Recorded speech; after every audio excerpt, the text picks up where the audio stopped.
అయితే అందరూ దేవుడు నమ్ముకోవాలనుకుంటే ప్రధానంగా అనుకుంటా ఉంటారు, వస్తే జబ్బైనా కావాలి, పోతే డబ్బైనా పోవాలి, అలాంటి వాళ్ళే దేవుడి దగ్గరికి వస్తారని ఎక్కువగా అనుకుంటూ ఉంటారు. అయితే నేనంటాను, ఈ రెండింటికి కాకుండా ఒక కొత్త కోణంలో దేవుడు నన్ను నడిపించాడు. మనుషులు ఎవరు కూడా నాకు సువార్త ఎవరు ప్రకటించలేదు, కానీ నేను చేస్తున్నటువంటి పూజలలో, నేను ఏదైతే చేస్తున్నటువంటి ఆరాధనలో ఒక మేకపోతు స్వరం ద్వారా, దాని ఆవేదన ద్వారా, దాని యొక్క ఆత్మనాదం ద్వారా దేవుడు నాకు సువార్త తెలియజేసి దేవుడు వైపు నడిపించాడు. దేవుడు స్తోత్రం. మనుషులు ఎవరు కూడా దేవుడు నమ్ముకోమని నాకు ఎవరు చెప్పలేదు, కానీ ఒక మేకపోతు స్వరం ద్వారా, దాని ఆవేదన ద్వారా ప్రభు చిత్తమైతే దేవుడు ఒకవేళ ఇంకోసారి నన్ను పిలుచుకున్నట్లయితే నా సాక్ష్యాన్ని మీ దగ్గర నేను పంచుకోవడానికి ప్రయత్నం చేస్తాను. అయితే అగ్నిగా నేను ప్రభు నమ్ముకున్న తర్వాత మొదటిగా దేవుడి సన్నిధికి వచ్చినప్పుడు నాకు పాటలు పాడడం ఏమీ రాదు. అయితే ఇందాక మన సహోదరులు మరి వర్షిప్ చేశారు కదా, నేను క్రైస్తవుడిగా దేవుడిని నమ్ముకున్న తర్వాత మొదటగా నేర్చుకున్నటువంటి పాట మంచే లేని నా పైన ఎంతో ప్రేమ చూపవలే పాటే నా జీవితంలో మొదటి పాట. దేవుడు పరిశుద్ధ గ్రంథం పట్టుకుని నేను చెప్తా ఉన్నాను, ఆ పాట నేర్చుకోవడానికి నాకు 10 రోజులు పట్టింది. లోకంలో ఉన్న పాటలు అంటే ఇట్టే నేర్చేసేవాడిని, చూడకుండా గమకాలతో కూడినటువంటి పాటలు నేను పాడేవాడిని, కానీ దేవుడి పాట వచ్చేసరికి నేర్చుకోవడానికి నాకు ఎంత టైం పట్టిందంటే 10 రోజులు పట్టింది. అందులో ఒక మాట ఉంటుందండి, లోకాలన్నీ రాజు అయిన నీవు సామాన్యులైన నీ కాలు పెట్టినావు, నీదెంత దీన మనసు నాకెంత ఘనత యేసు, ఎంతగా స్తుతులు పాడినా యేసు నీ రుణము తీరునా. ఆ పదము నా హృదయానికి టచ్ అయిపోయింది.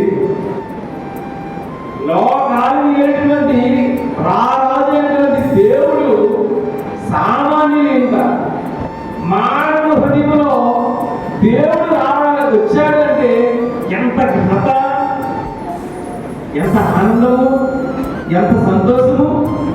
నిజమే కదా. లోకాలైనటువంటి లోకనాథులైనటువంటి దేవాది దేవుడు భూలోకంలో ఉన్నటువంటి సామాన్యులు ప్రభు తీసుకున్నాడు. ఏమందండి, మంచిగా పిహెచ్డీ చేసిన వారుగా, మంచిగా చదివిన వారుగా, ఉన్నతమైనటువంటి స్థాయిలో ఉన్నవారుగా, డబ్బు ధనము ఉన్నవారిని పిలుచుకున్నాడా? ఇచ్చేలేని సామాన్యులైన ప్రభు అడుగుపెట్టి ఈరోజు సామాన్యుల్ని ప్రపంచానికి పరిచయం చేశారు. దేవుని స్తోత్రం. అలాంటి దేవుడు మనం కలిగి ఉన్నాం.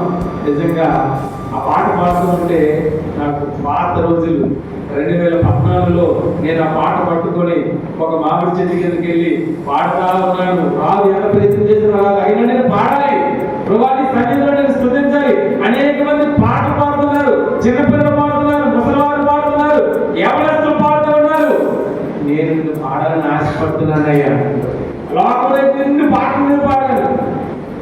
నాకు 2005 నుంచి 2012 లోపు 7 సార్లు ఉత్తరాంధ్రలో బెస్ట్ సింగర్ అవార్డు నేను తీసుకున్నాను. ఈరోజు పాడుతున్నటువంటి రేలని చెప్పేసి ఈటీవీలో వాటికి సెలెక్ట్ అయిన వాడు నేను, కానీ ప్రభు నన్ను తప్పించేశాడు, అటు వెళ్ళొద్దు అని చెప్పేసి. దేవుడు ఎప్పుడైతే 2014లో నన్ను పిలుచుకున్నాడు, 2014 నుంచి ఇప్పటి వరకు ప్రతిరోజు ఆయన స్తుతించేటట్లుగా నన్ను నడిపిస్తా ఉన్నాడు. దాన్ని బట్టి నేను చాలా సంతోషిస్తా ఉన్నాను. ప్రారంభమైన సమయంలో ముందుకు వెళ్ళిపోదాం. కీర్తన గ్రంథము 133 ఒకసారి చదవదాం.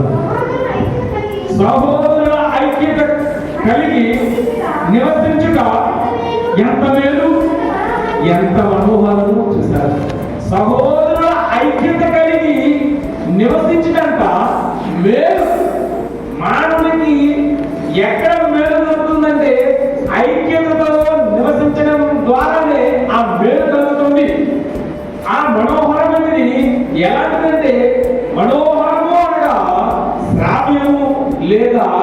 ఆనందము లేదా ప్రయోజనం సహోదర ఐక్యత కలిగి ఉండుట మానవుడకట ఎంతో మేలు. కానీ లోకంలో ఐక్యత కరువైపోతుంది. లోకంలో ఐక్యత లేదు. కలిసి మెలిసి బ్రతకడం అనేది దూరంగా కనిపిస్తా ఉంది కొన్ని చోట్ల. అయితే ప్రభు చెప్తా ఉన్నాడు, ఐక్యత కలిగి మీరు నివసించినట్లయితే మీ జీవితాల్లో మనోహరము, మేలు, ఆనందము, సంతోషము వస్తుంది అని ప్రభు చెప్తా ఉన్నాడు. కానీ మనం ఎలా ఉన్నాం? ఒకసారి మనం ప్రశ్న వేసుకున్నట్లయితే మనము మన జీవితాల్లోనే మనం చూస్తా ఉన్నామా, లేదంటే ఇతరుల జీవితాల్లోకి వెళ్ళి మనం చూస్తా ఉన్నామా అనే మాట, అనే ప్రశ్న ప్రతి ఒక్క హృదయమును ప్రశ్నగా వేసుకోవాలని దేవుడు చెప్తా ఉన్నాడు. కొత్తగా పెళ్ళినటువంటి పెళ్లి కొడుకు పెళ్లి కూతురు ఉన్నారంట. ఉండి చక్కగా ఉదయాన్నే లేచిన తర్వాత మరి కల్లాపలేసి ముగ్గులేసి చక్కగా టిఫిన్ చేసి, టిఫిన్ పట్టుకొని బట్టలు పెట్టుకుందంట కొంత టిఫిన్, తను కూడా టిఫిన్ పట్టుకొని కిటికీలో నుంచి చూస్తానంట. టిఫిన్ తింటూ కిటికీలో నుంచి చూస్తుండగా ఇంకొక పెద్ద బట్టలు ఎండేసుకుంటుందట. ఆ కిటికీలో నుంచి చూసి భర్తతో ఈ కొత్తగా పెళ్లి కూతురు అన్నారంట, ఏమండి చూసారా, కనీసం బట్టలైనా ఉతుకోదాగా ఎంత మురుగు బట్టలు వేసుకుందో, ఆ ఉతికిన బట్టలు కూడా ఎంతో మురుగుగా ఉన్నాయండి, ఎంత బాగుందండి, అలా ఉండొచ్చండి అంటా ఉందంట ఈ కొత్తగా పెళ్ళినటువంటి పెళ్లి కుమారుడు. అప్పుడు ఆయన ఏమన్నాడంట, మౌనంగా ఉన్నాడంట. సర్లే అన్నాడు. మరుసటి రోజు కూడా అతని టిఫిన్ తింటూ కిటికీలో నుంచి చూస్తా ఉందంట. కిటికీలో నుంచి చూస్తా ఉండగా సేమ్ అలాగే అంటుందంట, ఏమిటి నిన్న వెళ్ళలేదండి, ఈ రోజు చెప్తున్నాడు ఎంత మురుగు బట్టలు వేసుకుందండి ఆవిడ, ఏమి బాగలేదండి అని ఆరం చేస్తూ అన్నాడంట. అయినా సర్లే అన్నాడంట పెళ్ళికొడుకు. మరలా మూడవ రోజు అంట మరలా అదే టిఫిన్ చేస్తూ ఉండగా కిటికీలో నుంచి చూస్తే తెల్లగా కనిపిస్తా ఉందంట, మంచి బట్టలు వేసుకొని కనిపిస్తుంది. ఏమండి ఈ రోజు మంచిగా బట్టలు వేసుకొని కనిపిస్తా ఉందండి నాకు అన్నాడంట ఆ పెళ్లి కూతురు. అప్పుడు పెళ్లి కొడుకు అన్నాడంట, ఓ పిచ్చిదానా, కిటికీలు నీటిగా నేను తులిశాను, కిటికీలో ఉన్నటువంటి ధూళి గట్ట నీటిగా క్లీన్ చేశాను, అప్పుడు అవతల వ్యక్తి నీకు నీతిగా, శుద్ధిగా, తెల్లగా కనిపిస్తా ఉంది అన్నాడంట పెళ్లి కొడుకు. మానవుడు కూడా మనకి కళ్ళు ఉన్నటువంటి కంటి యొక్క పాలనను నీటిగా కడుక్కున్నట్లయితే, హృదయాన్ని సరిగ్గా నీటిగా కడుక్కున్నట్లయితే ఎదుటివారు మనకి అందరూ కూడా మనకి ఎలా కనిపిస్తారు? మంచిగానే కనిపిస్తారు. కానీ మనము మన హృదయంలో ఉన్న దానిని మనం సరిగ్గా కడుక్కొనక ఎదుటి వాళ్ళని జీవితాల్లోకి వెళ్ళి మనం చూస్తూ ఉంటాము, వాళ్ళు తక్కువగా కనిపిస్తూ ఉంటారు. అప్పుడు మనం ఆశీర్వాదాలు కోల్పోవడానికి అవకాశం ఉంది. అందుకే దేవుడు చదివిస్తా ఉంది మార్కు సువార్త 12:31 ఒకసారి మనం చదివినట్లయితే 12:31 త్వరగా నీవు నిన్ను వలె నీ పొరుగు వారిని ప్రేమించాలి. నిన్ను వలె అంటే నీకు నీవు ఎలా ప్రేమించుకుంటున్నావో నీ పొరుగు వారిని కూడా ప్రేమించగలగాలి. ఒకవేళ మన జీవితంలో ఎదుటి వారిని ప్రేమించే తత్వం కానీ కింది సంవత్సరం వరకు లేకపోయిందేమో, 2026 నుంచి అయినా సరే మనం ఏం చేయాలి?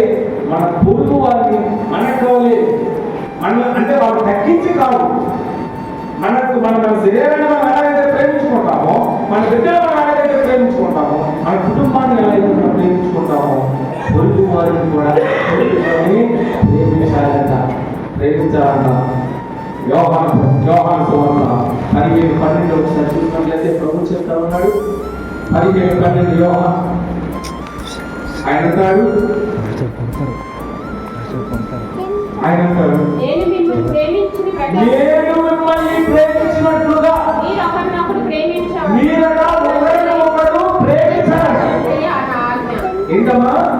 మీరు ఒకరినొకరు ప్రేమించనన్నట్టే నా ఆజ్ఞ. చూసారా ప్రభు యొక్క ఆజ్ఞ తెలుసా? నేను ఎలా అయితే మిమ్మల్ని ప్రేమిస్తున్నానో మీరు కూడా ఒకరిని ఒకరు ప్రేమించుకోండి. లోకంలో ప్రేమ కరువైపోతా ఉంది. ఎదుటి వారిని ప్రేమించే తత్వం తగ్గిపోతా ఉంది. కానీ ప్రభు చెప్తూ ఉన్నాడు, నేను ఎలా అయితే మిమ్మల్ని ప్రేమిస్తానో అట్టి రీతిగా మీరు ఒకరినొకరు ప్రేమించుకోండి. ప్రభు ప్రేమను చూస్తే గుండె రక్తం ఏరులై పారుతా ఉన్నప్పుడు, శరీరం మొత్తం దున్నబడుతూ ఉన్నప్పుడు, ఆఖరి బతు కార్యక్షణంలో ప్రభువా మీరు ఏమి చేస్తున్నారో వీరికి తెలియదు, దైవాన్ని క్షమించండి. ప్రభు ప్రేమ కలువరిలో చూపించినటువంటి ప్రేమ చూస్తే మానవ హృదయాలకి అంతు చిక్కదా ప్రేమ. ఆ ప్రేమను కొరవలేము. ఆయన గురించి ఎన్ని పాటలు ఎన్ని గీతలు పాడినా ఇంకనూ చాలవు. ఎందుకంటే ఆయన ప్రేమ స్వరూపం. చూపించున్నాను. అందుకే ప్రభు చెప్తా ఉన్నాడు, నేను మిమ్మల్ని ఎట్లా ప్రేమిస్తాను అభివృద్ధిగా మీరు కూడా ప్రేమించండి అని ప్రభు చెప్తాను. కానీ మన భక్తి ఎక్కడ కనిపిస్తుందో తెలుసా? ఎవరు లేనప్పుడు మన అంతరంగ స్వభావం, మన అంతరంగంలో ఇంకొక వ్యక్తి కనిపిస్తూ ఉంటాడు. ఆ వ్యక్తి ఎవరు లేనప్పుడు ఆ వ్యక్తి బయటకు వచ్చి ఆ వ్యక్తి యొక్క క్యారెక్టర్ అంతా కనిపిస్తూ ఉంది. ఎదుటి వాళ్ళని ప్రేమించే తత్వం తగ్గిపోతూ ఉంది. ప్రేమ సహోదరులారా, దేవుడు చెప్తూ ఉన్నాడు, దేవుడు మనల్ని ఎలా అయితే ప్రేమించాడో అట్టి రీతిగా ప్రేమించడం ప్రభు చెప్తా ఉన్నాడు. మన మాటల ద్వారా కొంతమంది మాటలు ఉంటాయండి, మాటలు తోటాలుగా ఉంటాయి. మాటలు వెనక్కి తీసుకునేటువంటి మాటలు ఎదుటి వ్యక్తి కన్నలా ప్రేమిస్తూ ఉంటారు. మాటలు తీసుకోలేదు. ఆ మాట ద్వారా ఎదుటి వ్యక్తి ఎంత బాధపడతారో తెలుసా? ఒక అడవిలో ఒక కట్టెలు కొట్టే వ్యక్తి రోజు కంపలు కొనుక్కోవడానికి వెళ్తా ఉన్నాడు. మా ప్రాంతంలో మరి ఇటువైపు కట్టెలు అంటారు, మా వైపు కంపలు అంటాం. కంపలు లేదా కట్టెలు. ఈ కట్టెలు కొట్టడానికి వెళ్ళేవాడంట ఒక పేద వ్యక్తి. ఎటకేళ్ళకి సింహంతో తనకి స్నేహం ఏర్పడిందంట. ఈ కట్టెలు కొట్టే వ్యక్తికి సింహంతో స్నేహం అయినప్పుడు ఎంత బాగుంటుంది? సింహం ప్రార్థించిందంట, ఎవరన్నా ఏడుగా ఏడు గుర్రమా లేదా గాడిదా ఏమున్నాయి, మీరందరూ వచ్చి నా స్నేహితులు కలిసి చేయండి అంటే కట్టెలు కొట్టేవాడంట. రోజు కట్టెలు పట్టుకుంటూ ఇంటికి వచ్చేవాడు. భార్య ఏమంట, ఏమండి ఎప్పుడు 4-5 కర్రలు పట్టుకుని మీరు వచ్చేవారు, ఇన్ని కర్రలు ఒకేసారి ఇలా ఇంటిలో తీసుకుని వస్తామన్నారు, దీని ఎస్టిమేట్ దీని రహస్యం ఏంటి అడిగిందంట. అప్పుడు నా స్నేహితుడు ఉన్నాడు, నా స్నేహితుడు సహాయం వల్ల ఇన్ని కట్టెలు పట్టుకుని వస్తామన్నాను అని. అవునా? ఏమండి ఒక్కసారి మాత్రం మీ స్నేహితుడు కలవండి, భోజనం పెట్టాలనుకుంది. ఇంత మంచి స్నేహితులు ఎలా తీసుకెళ్తాం అన్నదంట భార్య. సరే రేపు ఆదివారం తీసుకొని వస్తా ఉన్నాను. సో మాంసం తెచ్చాను, ఒక 5 కేజీలు చక్కగా ఉడిపెట్టని చెప్పేసి ఉడిపెట్టాడంట. ఈ రోజు వచ్చింది, సమానం తీసుకుని వచ్చాను. రాజమండ్రి నుంచి చూస్తానంట, ఏమండి ఆగండి, మీకేమైనా మొత్తంగా బుద్ధి లేదంటుంది, ఎలాంటి క్రూర మృగంతో నువ్వు స్నేహం చేస్తావా? అది ఎంత అపాయం తెలుసా? లోపల అంటారు అలాంటి వాటిని స్నేహం చేస్తావా? నువ్వేం చేస్తుడివి, నీ భక్తంగా పోతుంది, అలాంటి నువ్వు స్నేహం చేయకు. మా గ్రామంలో ఒక వ్యక్తి అయితే ఆయన పేరు రమేష్. మా పేరు కాబట్టి ఆ పేరు చెప్తా ఉన్నాను. ఆ వ్యక్తితో ఎవ్వరు స్నేహం చేయరు, కానీ ఆ వ్యక్తి చాలా మంచోడు. కానీ ఉన్నట్టుగా మాట్లాడి కొంచెం ముక్కోపి, దాని ద్వారా గ్రామానికి అంతటికీ చెడ్డవాడైపోయాడు. కానీ నేను ఒక్కడినే ఆ వ్యక్తిని మై ఫ్రెండ్, నా స్నేహితుడు అని పిలుస్తా ఉన్నాను. మా ఇద్దరు ఒకటే చదువుకోలేదు, ఒకటే తెలియలేదు, ఏమీ చేయలేదు, కానీ మై ఫ్రెండ్ అని పిలుస్తూ ఉంటే అంటా ఉంటారు. స్నేహం. అంటే సింహము సైలెంట్ గా వచ్చిందంట, పాపం వచ్చి పెట్టినట్టు మాంసం తినేసి వెళ్ళిపోయినాడు. మరుసటి రోజు ఈ వ్యక్తి వెళ్ళి ఆ సింహాన్ని అడిగారంట. ఏమని అడిగాడు? చూస్తున్నారా? మా నా వచ్చు సింహం అడిగారట. ఏమని? ఫ్రెండ్, మా ఆవిడ ఏమైనా అన్నది కదా, నేను అన్నది కదా, మీరు ఏమైనా బాధపడ్డారా అని అంటే, ఏం లేదు, నీ చేతిలో గొడ్డలు తీసుకుని నా వీటి మీద ఒక వేటు వేయగలను. అయ్యో వద్దు, గడ్డ వస్తుంది, వద్దు, రక్తం వచ్చేస్తుంది, గాయం అవుతుందంటే, లేదు ఒకసారి నరుకు అన్నాడు. జస్ట్ నరికాడు, రక్తం వచ్చి అంత గాయమైనా 10 రోజుల తర్వాత మళ్ళీ మాట్లాడాలని చెప్పేసిన తర్వాత 10వ రోజు వెళ్ళి, ఎలా ఉన్నావు నా స్నేహితుడు అని సింహాన్ని అడిగాడట. అడిగినప్పుడు ఒకసారి నా గాయాన్ని చూడాను. గాయంలా చూసినట్లయితే గాయం మారిపోయిందట. గాయం మారిపోయింది. నేను చాలా సంతోషిస్తా ఉన్నాను. గాయం మారిపోయింది కానీ దాని మనస ఇంకనో కనిపిస్తాయో. ఆ రోజు నీ భార్య నాకు అన్నదే ఆ మాట, ఆ చూటిపోటు మాట ఇంకనూ నా గుండెలో ఉంది. నేను క్రూర్ కావాలని, నేను అనేక మంది హింసిస్తాను, నేను చంపేస్తాను, కానీ నాలో కూడా మంచితనం ఉంది. అందుకే నీతో నేను స్నేహం చేస్తాను. నరుడు చెప్పాలి కదా, గ్రంథం 8లో అంటాడు, నరుడు ఎవరి వాడు, వాడి భార్య వాడివి. ఆకాశము, సకల నక్షత్రాలు, సృష్టిలో ఉన్నటువంటి జీవవస్తులు, ఎడ్లను, మేకలను, సముద్రంలో ఉన్నటువంటి మధ్యలను అన్నింటిలో కూడా పాదాలను పడేసిన ప్రభు.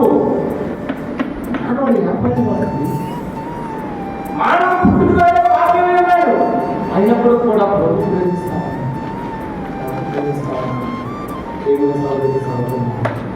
ఆ మాట ఎలా ఉండాలంటే దేవుని ప్రేమ కనబరిచేంతగా ఉండాలి. దేవుని స్తోత్రం. అటువంటి ప్రేమ మనం కలిగి ఉండాలని, అటువంటి ప్రేమ మనం కలిగి ఉండాలని ప్రభు ఈరోజు నీకు నాకున్నాను. ఒకటే పాపమైపోతూ ఉంటాం, ఓరకనే పాపమైపోతూ ఉంటాం. ఎందుకు పాపమైపోతుందో ఒక్కోసారి తెలియని పరిస్థితులు కనబడుతూ ఉంటాడు మానవుడు. ఓరకనే ఎలాంటి కోపం వస్తాం తెలుసా? కట్టలు ఈ చెవిలో వచ్చేస్తున్న కోపం. ఆ కోపం తీసుకెళ్ళి పిల్లలను చూస్తూ ఉంటాం. ఇలాంటి పిల్లలు నాకు ఎందుకు ఉంటారు అంటాం. పిల్లలు లేకపోతే బాగుందేమో అంటాం. పిల్లలు గుండెలు బాధపడ్డారు. వాళ్ళు ఎక్కడ పెట్టుకుంటారు, వాళ్ళ దగ్గర వాళ్ళు స్థలాలు బిడ్డలు లేక గుండెలు బాధపడి ఏడుస్తూ ఉంటారు. కానీ బిడ్డలు మనం ఏం చేస్తూ ఉంటాం? ఇలాంటి వాడు ఎందుకు పుట్టేశాడు అనుకుంటూ ఉంటాం, పాపైపోతూ ఉంటాం. మన మాట వెళ్ళలేదు. సరే, మామిడి పండ్లు అమ్ముతుండగా ఇలా అంటాడా? రండి బాబు రండి, మామిడి పళ్ళు కొనండి, చక్కగా తీగా ఉంటాయి అని అన్నం మానేసి రండి కుళ్ళిపడి మామిడి పళ్ళు, మొత్తం పాడైన మామిడి పళ్ళు, ఈ మామిడి పళ్ళు కొనండి అన్నాడు. ఎవరు పంటారండి? ఎవరు పంటారు? నా బిడ్డలు దేవుడి గిఫ్ట్స్ వీళ్ళు. ఏదో రాబోయే దేవుడి యొక్క అద్భుతంగా వాడుకుంటాడు. చదువులని కాదు, ఓ గొప్ప మెసేజ్గా వాడుకోబోతుందని, నాకు బలమైన నమ్మకం ఉందని ఎత్తువాడి మనం ఎప్పుడైతే చెప్పగలుగుతామో దేవుడి ప్రేమ, దేవుడి యొక్క నామాన్ని గణపతి రీతిగా మనం ముందుకు వెళ్తాం. అటువంటి ప్రేమ మన బిడ్డలపై కూడా మనం కలిగి ఉన్నాం. అటువంటి ప్రేమ మనం కలిగి ఉన్నాం. మానవుడు ఏం చేస్తా ఉన్నాడో తెలుసా? ప్రేమకు దూరం అయిపోతున్నాడు. ఒకసారి ఎపిసి రాసిన పత్రిక 4:8 ఎపిసి రాసిన పత్రిక 4:29 త్వరగా.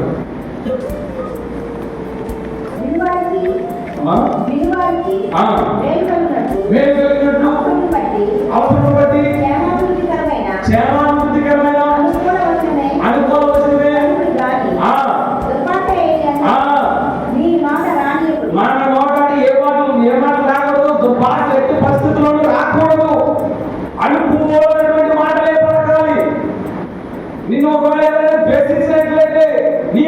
శత్రువు ఉన్నట్లయితే ఇరుగు వారితో ఒకవేళ సమాధానం లేకపోయినప్పుడు కూడా వారికి మనం అనుకూలంగా పడగాలి. దేవుడిని దీవించిన కాక, దేవుడిని ఆశీర్వదించిన కాక అనుకూలమైనటువంటి మాటలే వారి కోసం పడగాలంట. అప్పుడే మన జీవితాల్లో ఆశీర్వాదం, అప్పుడే మన జీవితాల్లో గొప్ప కృప, అప్పుడే మన జీవితాల్లో మేలు జరుగుతుంది. అలాంటి ఐక్యత కలిగి మనము ఇతరులతో మనం ఉండగలగాలి. అలా ఉండగలిగితేనే దేవుని యొక్క ఆశీర్వాదం మనం అనేకసార్లు దేవుని యొక్క ఆశీర్వాదం పొందుకున్న రోజులు ఆశీర్వాదాన్ని దాటుకుంటూ వెళ్ళిపోతూ ఉంటాం. ఆశీర్వాదం పొందుకుంటూ మనం వెళ్ళాలని ప్రభువు ఇష్టపడుతూ ఉన్నాడు. ప్రభువుని చూసి మనం ఎన్నో నేర్చుకోవాలండి. ప్రభువుని చూసి మనం ఎన్నో నేర్చుకోవాలి. ప్రభు ద్వారా ఎన్నో ఆశీర్వాదాలు మన జీవితాలు. మనం ఎలా నడుస్తామో, మనం ఎలా ప్రవర్తిస్తామో, మనం ఎలా జీవిస్తామో అలాగే అభివృద్ధిగా రిజల్ట్స్ మన జీవితాల్లోకి వస్తూ ఉంటాయి. మనం ఎలా బతుకుతామో మన ప్రభు ద్వారానే, మనం ఎలా జీవిస్తామో మన క్రియల ద్వారానే మన జీవితాల్లోకి ఆశీర్వాదం ఇస్తాం. కోపాన్ని విడిచి, దేశాన్ని మరిచి ప్రేమించే తత్వం ఇతరులతో మనం ఉండాలి. ప్రభు చెప్తా ఉన్నాడు, నేను మిమ్మల్ని ఆగైతే మిమ్మల్ని ప్రేమిస్తా ఉన్నాను, మీరు కూడా మీ పొరుగు వారిని, మీ ఇతరులను ప్రేమించుకుని ప్రభు చెప్తా ఉన్నాను. గొప్ప దేవుడు కలిగి ఉన్నాము. విషయం తెలుసా, నేను ప్రభు నమ్ముకున్న తర్వాత, దేవుడు నమ్ముకున్న తర్వాత ఏమి సాధించాలనే వాళ్ళు ఎంతో మంది. ఓ పెద్ద కుటుంబము, పొలాలు వ్యవసాయం కుటుంబము, 5 అందరూ 4వ వారిని నేను, అందరూ విగ్రహారాధకులే. దేవుడు నమ్ముకుని ఏమి సాధించాలంటే దేవుడు నమ్ముకుని నేను సంతోషంగా బ్రతుకుతున్నానని చెప్పుకుంటున్నాను. దేవుడు స్తోత్రం. దేవుడు మనం కలిగి ఉన్నాం. ఆయన మన జీవితాల్లోకి ఆహ్వానం ప్రపంచగా మనం ఆహ్వానం చేయగలిగితే మనల్ని ఎవ్వరు కదపలేరు. ప్రభు యొక్క ఆశీర్వాదము కంటికి కనబడదు, చెవులకు వినిపించదు. అట్లీతిగానే ఆశీర్వాదం మన జీవితాల్లోకి వస్తుంది. ఎలా నడుస్తున్నామో, ఎలా బతుకుతున్నామో దేవుడికే కనిపిస్తుంది. ఇతరులకు ఎలా కనిపిస్తుంది? ఇంత నీటిగా ఉన్నాను ప్రభు నమ్ముకొని, ఎలా ఉండగలుగుతున్నాను ప్రభు నమ్ముకొని అంటే దేవుడికి తెలుసు ఆయన ఎలా మనల్ని పోషిస్తున్నాడు, నడిపిస్తూ ఉన్నాడు. ఆ కాపరిని మన జీవితాల్లో కాపరిగా మనం పెట్టుకోవాలి.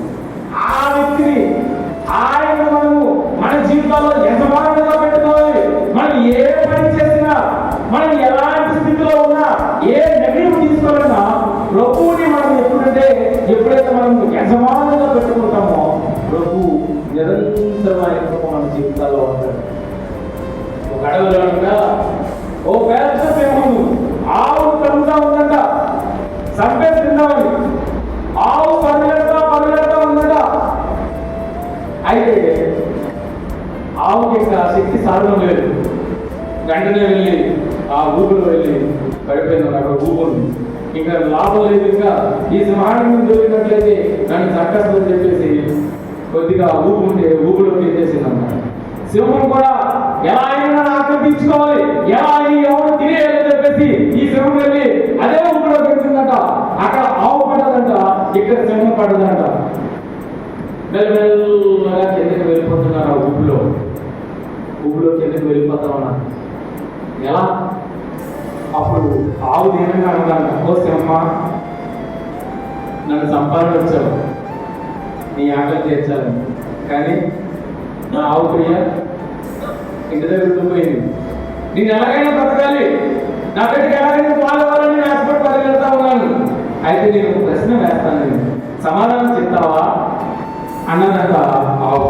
సింహం అన్నదంట, అడుగు అన్నదంట. ఎందుకు కోపంగా ఉంది, ఇంటికి వెళ్ళిపోతున్నారు, మరణం దగ్గరికి వెళ్ళిపోతున్నారు, మరో 10 నిమిషాల్లో చనిపోబోతున్నాయి రెండు కూడా. అడుగు అన్నదంట సింహం కోపంలో. అప్పుడు అన్నదంట, నీకు ఈ భూమి మీద యజమానుడు ఎవరైనా ఉన్నారా ఈ అడవులో? కానీ నాకు నేనే యజమాని, నేనేం చెప్తే చేయాలి, లేకపోతే అడవులో జంతువులన్నింటినీ సందర్భం నేను, నాకు అంత బలం ఉంది, నాకు యజమాని లేదు అన్నదంట. ఓ సింహమా, అప్పుడు అవన్నదంట, ఓ సింహమా, నీకు యజమాని లేదు కదా, అది చూడు, నా యజమానుడు నా కన్ను పట్టుకొని మొదలెట్టుకుంటూ వస్తా ఉన్నాడు, యజమాని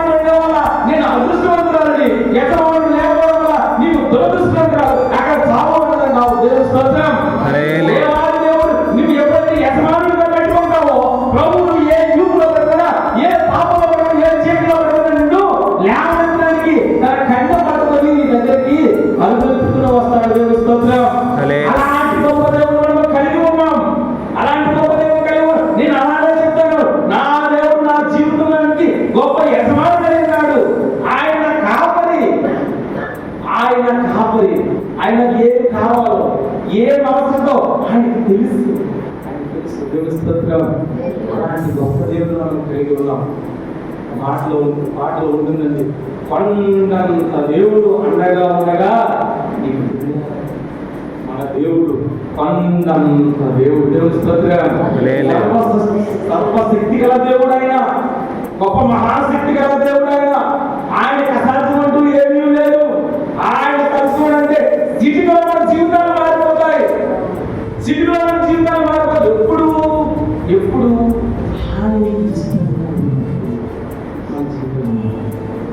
ఆయనకి ఇష్టంగా ఉన్నప్పుడు మన జీవితాల్లో అనేకసార్లు సమస్యలు వచ్చినాయి, ఇబ్బందులు వచ్చినాయి. మనం ఏం చేస్తున్నాం? సింపుల్గా చదువు స్వభావం అనేది దేవుడే లేడు, దేవుడే లేడు, దేవుడు మేలు చేయలేదమ్మా. ఎన్ని ప్రార్థన చేస్తున్నా, అయ్యగారు ప్రార్థన చేయండి నా కొరకు అంటాం. దేవుడు లేడని వెరితనంగా ఒక్కోసారి మాట్లాడేస్తాం. దేవుడు లేకపోతే దేవుడు లేకపోతే సంతోషం ఆయన సన్నిధిలో అని ఏమిచ్చారండి ప్రభుకి. ఆయన అంటాడు, ఆయన హృదయం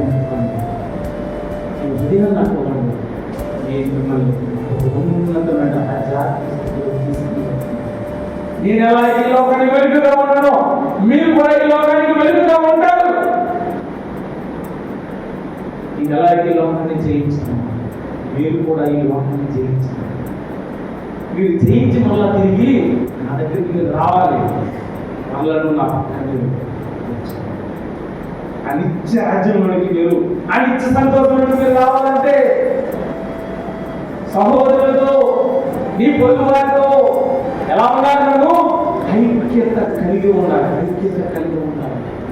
ఒకవేళ ఐక్యత కలిగి లేకపోతే దేవుని సంఘం మన జీవితంలో ఐక్యత లేకపోతే, మన సంఘంలో ఐక్యత లేకపోతే, మన కుటుంబాల ఐక్యత లేకపోతే, ఇరుగు పొరుగు ఐక్యత లేకపోతే సాధారణంగా మనం దొరికిపోతాం. మనం మా చింతనలో ఒక 4 ఎద్దులు కథ ఉంది, మీకు అందరూ తెలిసే ఉంటుంది. ఈ 4 ఎద్దులు కూడా ఈ 4 ఎద్దులు కూడా ఒకే రకం ఉన్నప్పుడు అవి ఎలా ఉన్నాయి? ఎన్నిసార్లు శ్రమ వచ్చినా సరే పోట్లాడి ఎప్పుడైతే వాళ్ళ మధ్య నుండి చిచ్చు వచ్చిందో, ఎప్పుడైతే వాళ్ళ 4 ఎద్దుల మధ్య అసమాధానం వచ్చిందో ఒక్కొక్కటి సింహానికి బలైపోయారు. చూసారా? కనుక దేవుణ్ణి మనం నిర్లక్ష్యం చేయకుండా, ఆయన మనం నిర్లక్ష్యం చేయకుండా మనం ఏం చేయాలి తెలుసా? సహోదరుల ఐక్యత కలిగి మనం జీవించాలి. అటువంటి ఐక్యత కలిగి మనం జీవించినట్టు అయితే మన జీవితాల్లో ఎలాంటి ఆశీర్వాదాలు వస్తాయి తెలుసా? వాళ్ళు శత్రువు ఉన్నాడు అనుకోండి, నీ యొక్క నేను ద్వేషిస్తున్నాడు అనుకోండి, వారి కొరకు మనం ప్రార్థన చేసి, వారి కొరకు మనం అండలాచి వాళ్ళు బాగుండాలని మనం ఎప్పుడైతే కోరుకుంటామో, ఐక్యతలో ఎప్పుడైతే జీవిస్తామో మన జీవితంలో ఎలాంటి ఆశీర్వాదాలు వస్తాయి తెలుసా? 27వ అధ్యాయము 1 నుంచి 17 చూసినట్లయితే, 27వ అధ్యాయము 1వ వచనం, నీవు నీ దేవుడైన యెహోవా మాట శ్రద్ధగా విని నేను మీకు ఆజ్ఞాపిస్తున్నటువంటి ఆజ్ఞలన్నిటినీ అనుసరించాలి. నీ దేవుడైన యెహోవా భూమి మీద ఉన్న సమస్త జనుల కంటే నిన్ను హెచ్చించును.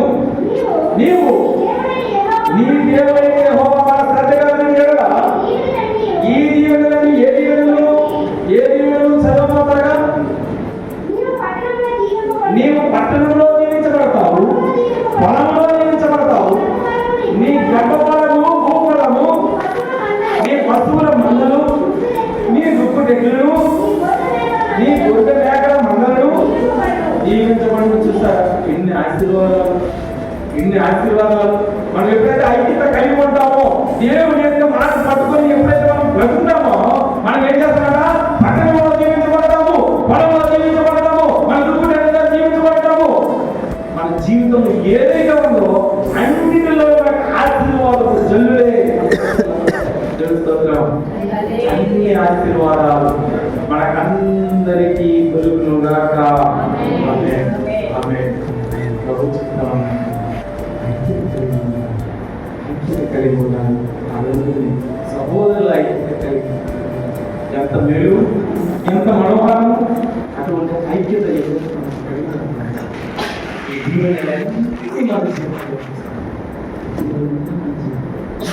అటువంటి దేవుడు నిరంతరం మనము పొందుకోవాలి, మన బిడ్డలు పొందుకోవాలి. రాబోయే కాలంలో కూడా, రాబోయే పిల్లలకి ఇటువంటి ఆశీర్వాదపు జల్లులు మన జీవితాల్లో వచ్చినగాక.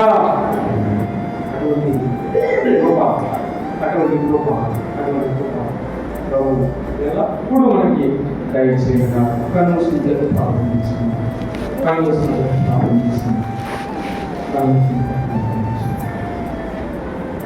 మా పరిస్థితి రాజ్యవాళ్ళు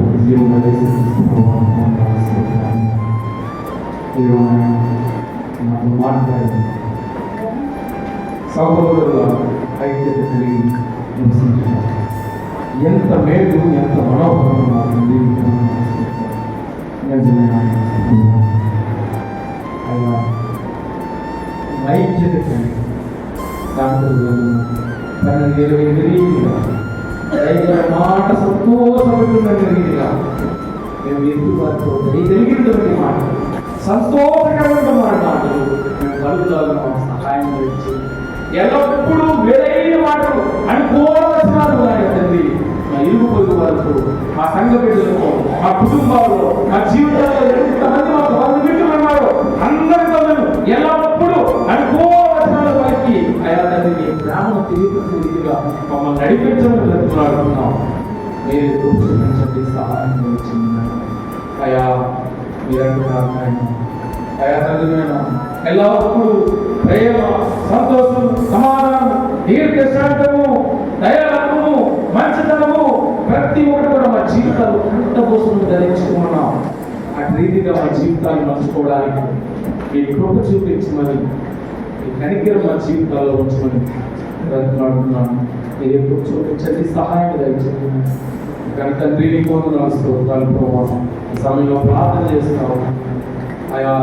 ఎంతమందిని బిడ్డలు వచ్చిన్నారు అయా, నీ మాటలు వినియమని ప్రతి ఒక్క మాట ప్రతి హృదయంలో ఫలించేలాగా సహాయం ఇచ్చి ఉంటున్నాడు ఆయన అయా. ఇదో సంఘంలో నుండి నాయన తల్లి బిడ్డలు మీరు జ్ఞాపకం చేసుకోండి, యవనస్తులు మీరు జ్ఞాపకం చేసుకోండి అయా. సంఘ పెద్దలు మీరు జ్ఞాపకం చేసుకోండి, లైవెన్స్ గారు జ్ఞాపకం చేసుకోండి, పరిసరాలను జ్ఞాపకం చేసుకోండి, సంఘ నాయకులు జ్ఞాపకం చేసుకోండి. మీరు చూపించండి అందరికీ నాయన అయా. 2026 సంవత్సరంలో అత్యధికమైనటువంటి వేలు వారు చూపించుకోవడానికి సహాయం ఇచ్చి ఉంటున్నాను నా ప్రభువా. అయా దూరం ప్రాంతానికి అయా జరిగిన సంఘటన మీకు తెలుసు అయా. నా లోటు మేము తీర్చలేదు అయా, మీరు తీర్చినట్టు మీ ఉదాహరణ వారికి దయచేసి ఉంటున్నాను అయా. మీ ఉదాహరణ, మీ నమ్మకని అయా, మీ సేవ కుటుంబంలో మీరు దయచేసి మీ కుటుంబానికి సహాయం వచ్చి అయా. అనుముఖ్యముగా అయా సంఘాన్ని మీ చేతి అయా, సంఘం ద్వారా అయా, ఈ ప్రాంతంలో అయా ఈ మందిరము ఈ నగరానికి అయా మూల స్తంభంగా నిలబడిన చూపించండి నాయన. ఈ ప్రాంతంలో కూడా ఓ గొప్ప స్టార్ వలె, ఓ గొప్ప వెలుగు వలె అయా గొప్పలో సంఘాన్ని తీసి అనేక నూతన ఆత్మలను ఈ సన్నిధిని నడిపించే గొప్ప గొప్ప సంఘంగా అయ్యా తయారు చేయమని నడిపించమని అల్పుడైనా దీనుడైనా నేను కూడా నజరేయుడైన యేసుక్రీస్తు నామములో పొందుకుంటున్నాము పరమ తండ్రి. ఆమేన్.